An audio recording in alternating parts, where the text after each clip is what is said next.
Selamat pagi semuanya, selamat pagi Ibu dan selamat pagi kepada teman-teman sekalian. Kami dari kelompok 3 akan mempresentasikan tentang infus yang beranggotakan 5 orang. Pertama yaitu Putri Adelia dengan NIM 21330039, kedua Sonia Huta Barat dengan NIM 22330709, yang ketiga saya Cindy Manulang dengan NIM 22330717, yang keempat dengan Cindy Kairani Tanjung NIM 22330746, dan yang terakhir Widya Wazuha dengan NIM 22330747. Infus.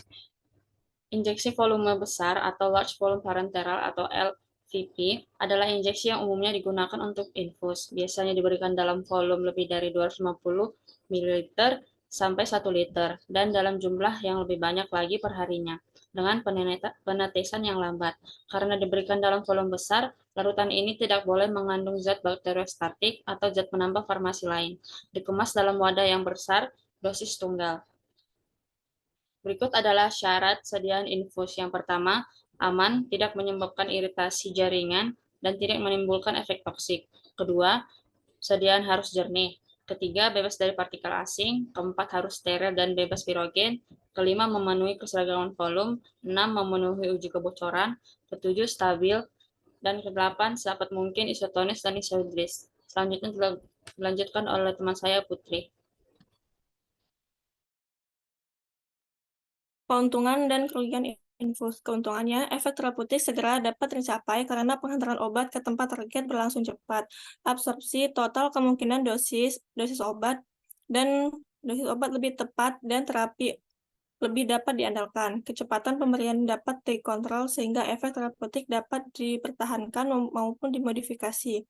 Rasa sakit dan iritasi obat-obat tertentu jika diberikan intramuskular atau subkutan dapat dihindari.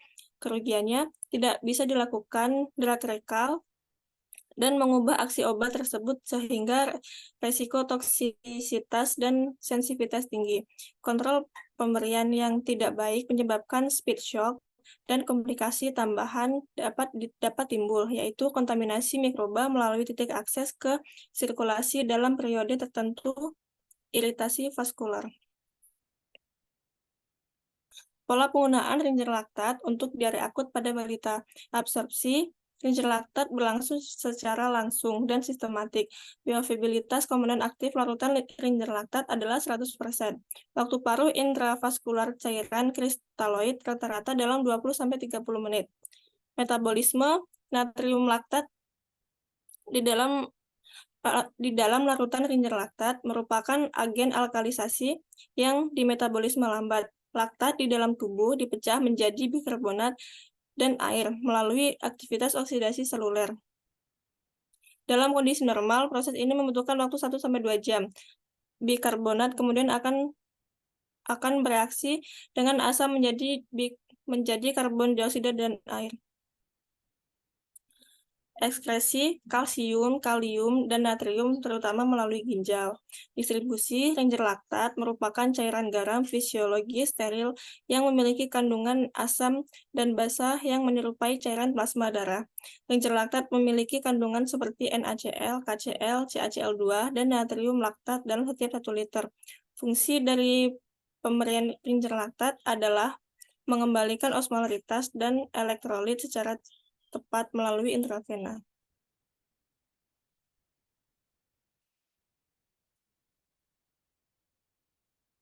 Selanjutnya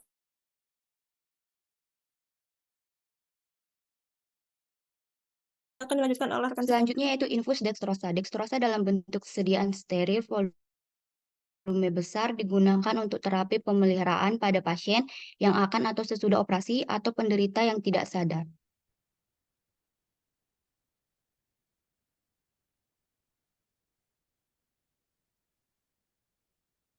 Farmakologi sebagai sumber energi tubuh dalam berbagai proses selular. Dextrosa akan mengalami oksidasi pada proses glikolisis dan menghasilkan adenosin trifosfat atau ATP dan NADH. Bioavailabilitas. Ketersediaan hayati cepat diserap atau obat cepat mencapai atau tersedia dalam sirkulasi sistemik dalam bentuk utuh atau aktif setelah pemberian. Farmakokinetika yang pertama absorpsi. Diabsorpsi di usus halus dengan mekanisme difusi pasif. Yang kedua distribusi. Dextrosa akan didistribusikan ke seluruh tubuh melalui sirkulasi darah. Rata volume distribusi adalah 10,6 liter.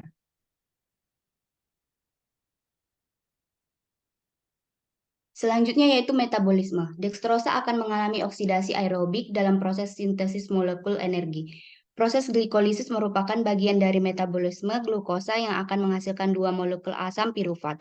Selanjutnya, asam pirufat akan menuju mitokondria dan mengalami oksidasi lebih lanjut, membentuk oksigen dan karbon dioksida.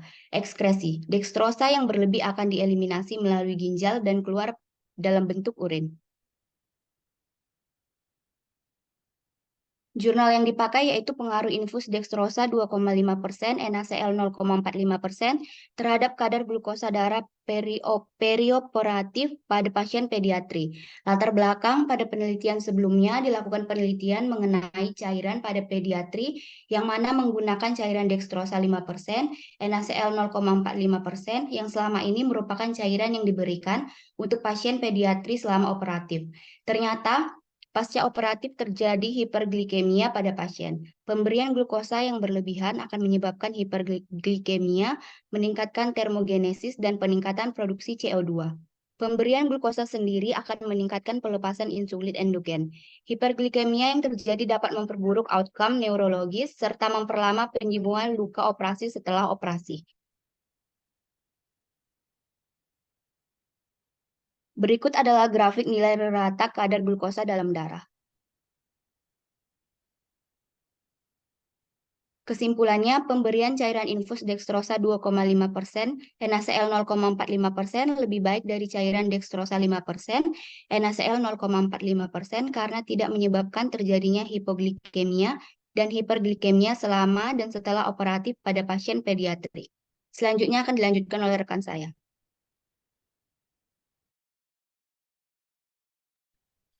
Selanjutnya, jurnal dengan berjudul Hubungan Antibiotika Golongan Beta-laktam melalui infus dengan kejadian plebitis. Plebitis adalah iritasi pada vena. Pada keadaan ini, tanda-tandanya berupa pembengkakan, kemerahan, dan rasa nyeri sepanjang vena. Saat ini pemberian terapi intravena atau pemberian obat antibiotika merupakan modalitas pengobatan yang utama. Meskipun demikian, disinyalir kejadian plebitis akibat pemberian obat-obatan antibiotika melalui infus semakin meningkat dari waktu ke waktu. Walaupun teknik aseptik antiseptik telah diperkenalkan dalam prosedur pemasangan infus, kondisi plebitis dapat disebabkan oleh karena iritasi dari bahan kateter intravena. Penyebab lain yang dapat menimbulkan plebitis adalah cairan atau obat yang dimasukkan intravena yang bersifat asam atau alkalis atau osmolaritasnya tinggi. Begitu juga dengan obat-obatan termasuk antibiotika. Lalu mekanisme kerjanya itu golongan antibiotik beta-laktam ini meliputi penisilin dan cefalosporin, di mana keduanya mempunyai mekanisme kerja dengan cara menghambat reaksi transpeptidase pada sintesis dinding sel melalui ikatan yang irreversibel pada enzim transpeptidase. Ikatan ini menghambat formasi cross-bridge. Antibiotik beta-laktam hanya melawan secara aktif bakteri yang sedang bereplikasi seperti pada sel yang sedang mengaktifkan bahan pembuatan dinding sel. Target antibiotik beta-laktam, penisilin, dan cefalosporin mengikat enzim pada membran sitoplasmik yang kemudian disebut sebagai ikatan protein penisilin atau IPP atau penicillin binding protein PBPS. Cairan intravena juga dapat menjadi penyebab terjadinya plebitis.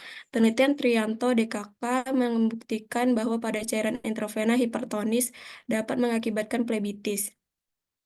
Kondisi tersebut terjadi akibat cairan hipertonis masuk ke dalam sel endotelial sehingga terjadi pecah.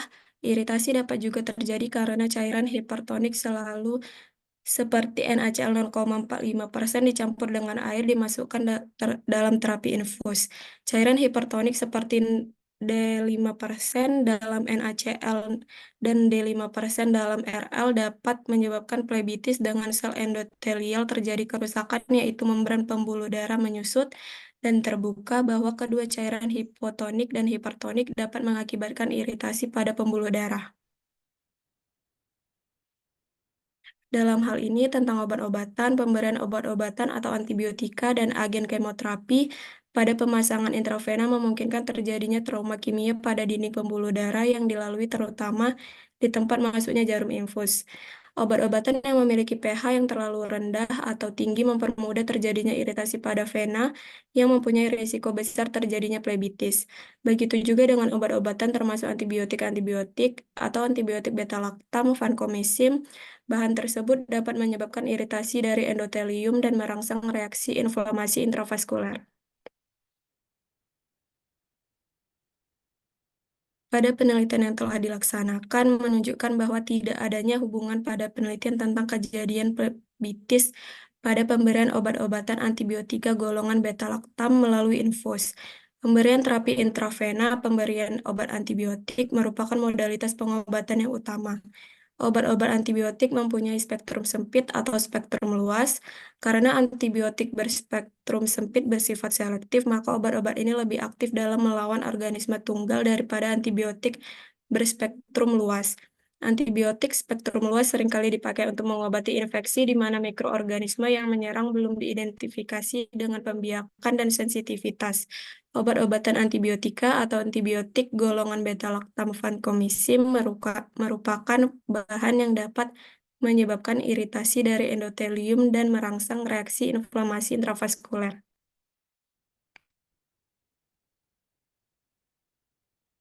Faktor lain yang dapat menjadikan tidak terjadi plebitis yaitu tentang prosedur pemasangan infus dengan menggunakan teknik aseptik serta lamanya tidak sampai lebih dari 3 hari. Sedangkan pada cairan atau osmolaritasnya menggunakan jenis yang bukan hipertonis serta memiliki osmotik kurang dari 900 mili. Kemudian dari sisi aktivitas ekstremitas anggota gerak yang dipasang infus dilakukan imobilasi untuk mencegah bergeraknya kanula pada pembuluh darah. Lalu farmakokinetik dan farmakodinamiknya itu, antibiotik merupakan faktor yang esensial karena penentuan dosis antibiotik berkaitan dengan keluaran pasien kritis, perubahan pada volume distribusi, dan clearance antibiotik pada pasien kritis mungkin berefek pada target konsentrasi obat dalam serum. Hal ini menjadi bukti bahwa parameter farmakokinetik dan farmakodinamik berperan terhadap efek obat yang terkait dengan keluaran pasien dan resistensi. Farmakodinamik mendeskripsikan efek konsentrasi antibiotik dalam plasma terhadap respon pada sel pejamu atau patogen. Lalu kesimpulannya, pemberian obat-obatan antibiotik golongan beta-laktam pada penelitian ini dengan jenis golongan penisilin penggunaannya adalah yang paling banyak dibanding jenis antibiotik golongan cefalosporin. Pada kejadian plebitis didapatkan tidak ada kejadian plebitis pada pemberian obat-obatan antibiotika golongan beta-laktam melalui infus. Tidak adanya hubungan antara pemberian obat-obat antibiotika golongan beta-laktam melalui infus dengan terjadinya plebitis. Selanjutnya dibacakan oleh teman saya.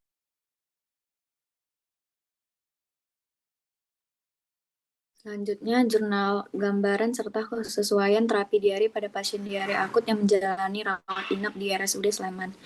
Diare didefinisikan sebagai suatu perubahan kebiasaan buang air besar bagi individu yang mengakibatkan tinja secara substansial lebih sering terjadi.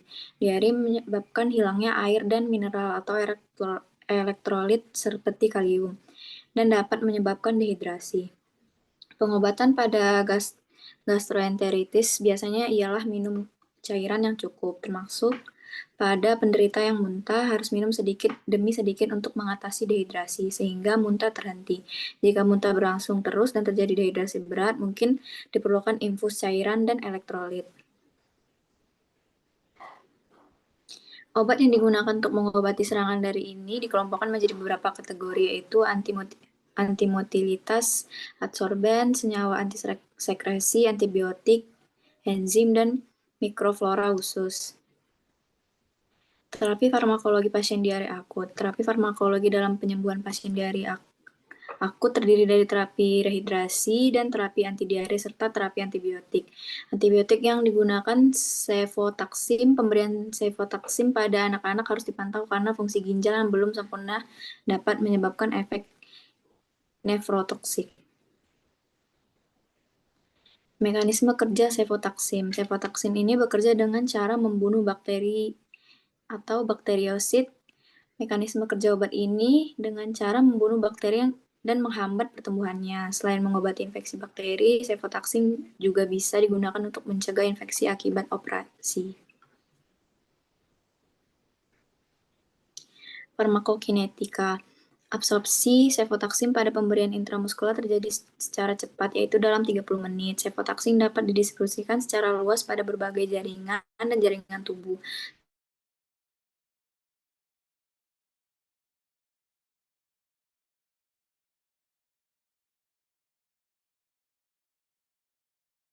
Dapat menembus saluran darah otak dan penembus saluran darah otak ketika terjadi inflamasi pada menigen, sehingga dapat digunakan untuk meningitis. Sefotaksim juga dapat menembus plasenta dan memasukkan air susu ibu atau ASI dalam jumlah sedikit. Sefotaksim dapat ditemukan di berbagai jaringan dan cairan tubuh seperti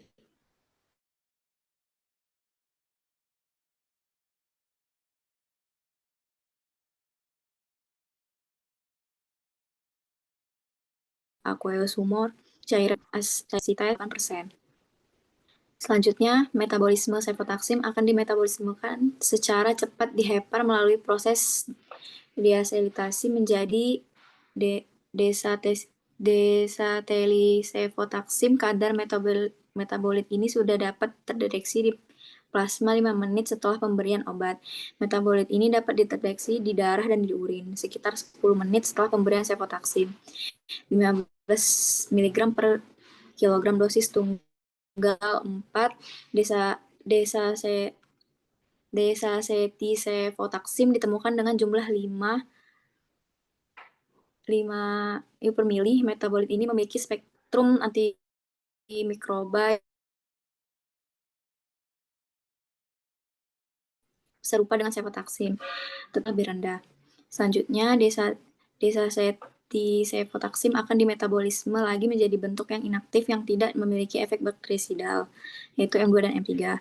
Sekresinya sekitar 20-30% sefotaksim intravena akan disekresikan melalui ginjal dalam bentuk sefotaksim yang tidak berubah dan 15-25% sebagai desacetilsefotaksim. Waktu paruh sefotaksim adalah 0,9 sampai 1,7 jam. Sedangkan waktu paruh desacetilsefotaksim adalah 1,4 sampai 1,9 jam. Oleh sebab itu, penyesuaian dosis diperlukan pada pasien.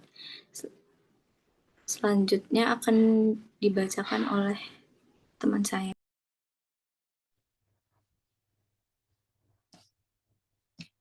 Selanjutnya, dengan judul jurnal pengaruh pemberian ringer asetat malat dan ringer laktat terhadap kadar base excess pasien operasi bedah sesar dengan anestesi spinal. Mekanisme kerja yaitu ringer laktat adalah cairan yang isotonis dengan darah dan dimaksudkan untuk cairan pengganti. Ringer laktat merupakan cairan kristaloid. Ringer laktat digunakan diantaranya untuk luka bakar, shock, dan cairan preload pada operasi. Anion laktat yang terdapat dalam ringer laktat akan dimetabolisme di hati dan diubah menjadi bikarbonat untuk mengkoreksi keadaan asidosis, sehingga ringer laktat baik untuk mengoreksi asidosis. Laktat dalam ringer laktat sebagian besar dimetabolisme melalui proses gluconeogenesis.